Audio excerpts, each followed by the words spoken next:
As a beginner photographer, it's very easy to fall into some certain traps that can negatively impact the quality of your images. But understanding these mistakes and how to fix them will definitely speed up your learning process and help you create better images. Here are my top 10 mistakes beginner photographers make and how to fix them. My first tip is overexposing or underexposing your pictures. And when you underexpose your pictures, you tend to get moody images, which some customers don't like in some cases. While when you overexpose your pictures, you tend to get washed out looking images, which is not visually appealing. So, how do you fix this? One of the ways to fix this is by learning your exposure triangle. With proper knowledge of your exposure triangle, you'll be able to properly expose your images using the elements from the exposure triangle.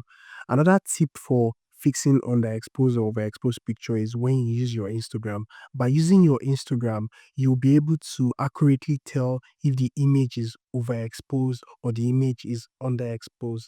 Another pro tip will be you have to make sure you always shoot in RAW, because when you shoot in RAW provides you with the luxury of fixing it in post. So if you've shot it in RAW, you should be able to bring down an overexposed picture by 3 stops or an underexposed picture. You'll be able to adjust the exposure to make it properly balanced. Tip number 2, shooting on the wrong white balance.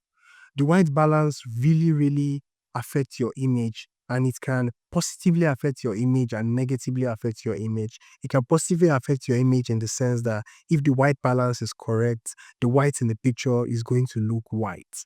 But if the white balance is incorrect, the white in the pictures can begin to look a bit orange, a bit yellow, and trust me, you don't want that in your images. So how do you fix this? By setting the white balance according to the scene, you should be able to get a proper white balance. You can also use a gray card, or you can shoot RAW. If you shoot RAW, you should be able to use your color checker to get the accurate white balance. So when next you're shooting, make sure you adjust your white balance according to the scene, and when in doubt, just shoot RAW. Poor composition leads to photos that feel clustered, unbalanced, or uninteresting. Common issues are empty spaces at the back, clustered backgrounds, or misaligned objects in the background. You can fix this by understanding some composition concepts. We have some composition concepts like the rule of third, leading lines, and framing. When you use the grid on the 3x3 grid, you place your subject on one of the lines. It gives you like a better looking image. So that's the concept of rule of third. Why leading line basically is when you use some elements in the background to direct the attention of the viewer towards the subject. Basically, you can use a fence, you can use like a walkway, in as much as the walkway is leading the viewer's eyes into the subject. So you can also use framing too to fix your composition. Framing by using like door frame, like an arc, or just trees, or basically any element in your environment that you know will guarantee you a better framing. You can add that into your image to get a properly composed image. Another common beginner mistake is not focusing properly. Soft or blurry photos sometimes can be very annoying, and it tends to communicate to your customers that you've not taken these photos properly. And this is usually caused sometimes by focusing on the wrong thing in your image.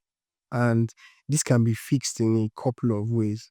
If you want more of the subjects in the frame in focus, use a higher aperture. So this will enable you get everything in the frame all sharp. Let me give you an instance.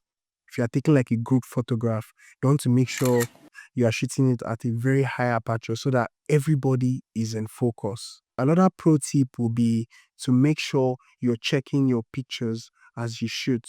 So by looking at your pictures as you shoot, even if the picture is not in focus, you'll be able to shoot it again and correct it.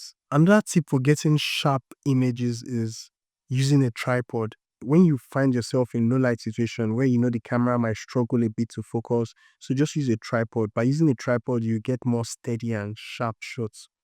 So my last pro tip for fixing blurry photos is shooting at a very fast shutter speed. So when you shoot at a very fast shutter speed, you tend to freeze the motion at a very fast pace. So by doing that, it would avoid any camera shake. Another common beginner mistake is not paying attention to lighting. Harsh shadows, flat lighting, blown out highlights. This often occurs when lighting is not properly considered, leading into unflattering images and low quality images. So, how do you avoid this? You can avoid this by shooting by sunset, because when you shoot under midday sun, it's usually a bit too harsh. You can also fix this by using your reflector to soften the lights, so this will help you get better looking images. Shooting at the wrong time of the day can result in creating images that are not visually appealing or images that have too much noise. It is important you pick the right time of the day to shoot. If you notice you've lost sunlight, it's better to introduce light into your image so that you avoid noise. And it is also better to shoot at sunset, avoid shooting at midday sun, because it's usually not as flattering compared to sunset. Using the wrong lens can make it difficult to capture your subject effectively.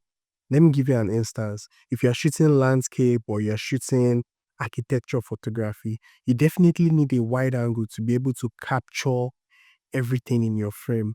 And at the same time, if you are doing portrait photography and you are using a kit lens, for example, it will not give you a very good result, because kit lens does not have the ability to isolate your subject from the background. Kit lens is not going to give you a very good bouquet that is usually very flattering for portrait photography. So basically, you need to adjust your lens choice and your focal length choice based on the scene, based on the subject. For landscape and architecture photography, like I said, wide angles are best. While for portrait photography, lenses with low aperture are usually better. Let's say an 85 mm 1.4 or a 50 mm 1.4 will get you fantastic images when you are doing portrait photography. But when you are doing landscape or architecture photography, it's best to use a wide angle of, let's say, 16 mm 24 mm or thereabouts. Ignoring camera setting. As a professional photographer, it is expedient that you learn camera settings. Relying too much on automatic would put you in problems. It's going to lead to a lot of missed opportunities, and you are not going to create visually appealing images, because sometimes you might get away with it, but just learning how to shoot a manual is going to really help you improve your photography game, and it's going to help you capture every moment adequately. So please, let's avoid using the automatic modes. Let's learn how to shoot in manual. It's going to help you in the long run. Over editing or overusing filters. Over editing your images can often make them look plastic, it makes them look unrealistic, and it makes them look overly edited. So how do you avoid this? You avoid this by keeping it very low. We understand the editing, keep it very low. You want your images to look natural. You want your subjects to look how they look when they came into your studio to take pictures. Another thing that can help you create mild looking edits is understanding layers in Photoshop. When you understand layers in Photoshop, you'll be able to tone down the adjustment of the edits so that it looks a bit mild and it looks natural. Final beginner mistake will be not backing up your cards. By not backing up your cards, you stand the risk of losing your work. And sometimes this could be as a result of corrupted memory card, or maybe, for example, you're at an event, you want to shoot and you need more space, you end up formatting the card forgetting you had not backed it up. So it's important you back up your card after every shoot. How you make sure your card is properly backed all the time is you make sure backup is part of your creative process. Once you are done from a shoot, the first thing you do when you get back from a shoot is to back up your card. Learning from others' mistakes is a fast track to improving your photography, and by understanding composition, exposure, and some of what we discussed here today, you are on the way to becoming a better photographer. Don't be discouraged by your mistakes, and trust me, every mistake is an opportunity to learn and become a better photographer. So embrace the process, embrace your mistakes, and make sure you learn how to correct your mistakes. Thanks for watching, guys, and see you on the next one.